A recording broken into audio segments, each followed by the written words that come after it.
Hey guys, it's Trishul Vadi here. Hope you're having a great day, whatever you're doing. So at the moment, it's really interesting because what I'd like you to do before I tell you about this awesome thing, which is about how you're going to handle this adversity, this turmoil the markets are going in, I really appreciate if you could hit the subscribe button, hit the like button, leave me a comment below about what you think about this video, whether you could even tag a friend or family, someone that you think that this would add value to. And also, just out of interest, follow me on all of my other social media because I'm always tracking and seeing who's following me so I can add even more value, and give me some suggestions, DM me, send me a private message. I'd love to hear from you. So right now, the main thing is that everyone's so uncertain. We've got Brexit, we've got the global markets are like all going downhill and everyone's freaking out. The reason they're freaking out, the reason they're stressed is because a lot of people did not see this coming. And the reason they didn't see that coming is because they were not planning for what would happen if things went wrong. They were only planning for if things were still good. And they've been good for a few years. Everything's been steadily climbing, especially since the global recession we had in 2008. So what can you do right now? Well, here's the thing. You've got to really think about how you're going to be making amendments, making plans on how you're, especially for an entrepreneur, how you're going to restructure your organization. I'm not talking about getting rid of people, but you may have to rethink how you're going to be positioning the certain team members in your company or organization. But I'm thinking more about your budgeting, how you're going to be refocusing your marketing, refocusing your spending, refocusing your personal finances as well. And rethinking how you're going to be focusing on actually improving and investing in yourself because you want to get the maximum return. Now, I'm not a financial advisor, but I'm certainly someone who's going to be a health investor. And what I mean by that is I see those people who lack investments in their own selves. And you've got to invest in yourself in a number of different ways. One of those ways can be from self-development books. Some of them can be from joining the gym. That's still a good investment because you want to make sure your health is there.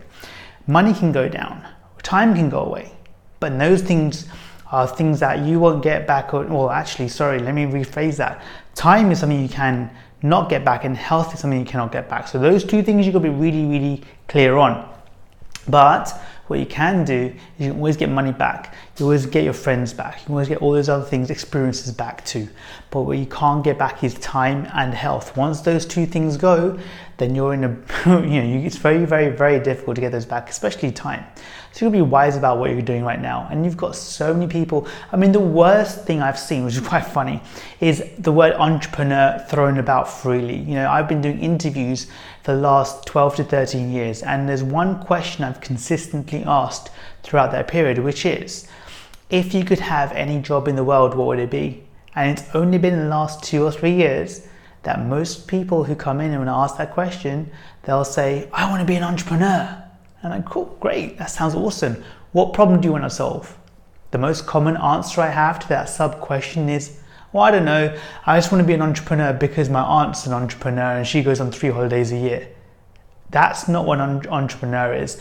That's not problem solving. That's not adding value to your community and to the people who need it the most. So here's what I want you to do. I want you to rethink what you're doing, refocus your goals, refocus what your why is. Why do you want to do the things you want to do?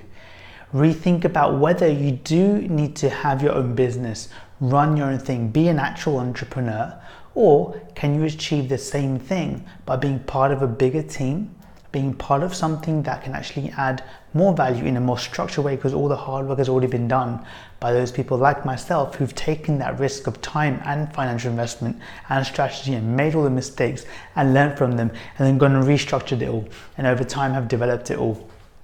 And it was really interesting because I started the business before the first global recession happened in 2008. I started just before that in 2006. And as soon as I started, things were just starting off and then everything went downhill. And so I had to rethink how I was going to do things. And I'd never experienced that before in my life. And now that I've experienced it, I know I'm in a better place to be able to handle that for whenever it comes. And so you got to do the same thing. But one thing you've got to make sure is don't let yourself suffer from a number of different ways. One definitely being, don't let your health suffer. Make sure you're still eating the right foods. It's not expensive to go get the right vegetables and fruits and nuts and legumes and all the things that you need that's nourishing your body. Making sure that if nothing else, you've got a little filter on your tap water to get rid of all the rubbish that's in your tap water as well, really providing you with the nutrients and nourishment you need. And moving your body on a daily basis efficiently, making sure your nervous system is engaged, and therefore your stress levels come down. You can have clear thinking, have clear focus, and you can also have better relationships with your loved ones, better experiences already, and you can then live your life to another level. This is what the concept of live avidly is, which I've been sharing around the hashtag live avidly for the last few months. It's the concept of being able to have everything without worrying. We're able to wake up and just being happy and going, hey, you know what, it's all good. I've got this. And it doesn't mean that you're sorted, that it doesn't mean you're a millionaire, it doesn't mean that, everything's perfect, but know that whatever challenges get thrown your way, you've got enough flexibility within yourself, either physically or mentally, but you have the ability to be able to absorb anything that you need to. And be able to come back as well and bounce back from it too.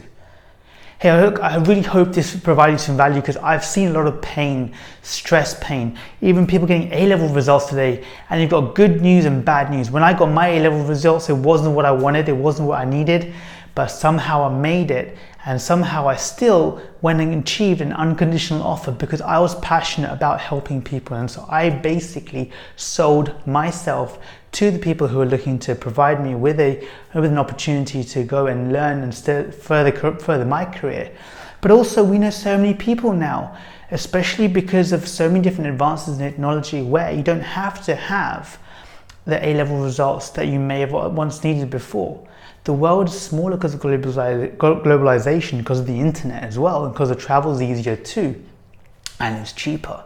So you can certainly find opportunities they wouldn't have found before. And so don't get so hung up on your A-level results if you didn't get what you needed. You've got so many different options. For example, you could just take a year out. One of my friends did this when I was at school, and I thought, oh my gosh, how is he going to do that? It's a whole year. And when you're 18 years old, a year is a lifetime, right?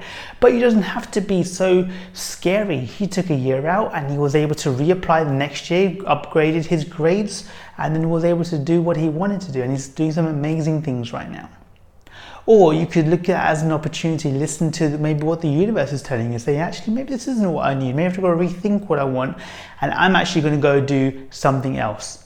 Maybe that's the case, because there's so many people who don't have a degree, don't have great grades, and are still able to be successful. Because at the end of the day, what I take it as is those grades just tell you what you can and can't do. And so you can rethink how you want to do that. I'm not saying don't work hard if you haven't already had your great results. What I'm telling you to do is work hard, find out if it's the right thing for you, and then restructure and listen to the results. Don't expect that to be the be-all and end-all. And also avoid this concept of comparing your results to other people. I know that's what we do with these results, but I don't want you to do that, because your results are your results and they're your results. And that's all that matters at the end of the day. And it depends on how much weight you give those results too. So I really hope you found this video useful. Please do tag somebody that may need to hear this message, may need to restructure what they're doing, realign their goals, their lifestyle choices, about what's coming up with them. And you can do whatever you need. I'd love to hear from you if you haven't got the results you want, and you can send me a private message. I always read them and I always do my best to reply to every single one of them. And also remember to like and share and subscribe to all of my social media. So I'm on Facebook, Twitter, Instagram, Snapchat, TikTok, YouTube, LinkedIn as well. Hope to see you next video. Live avidly.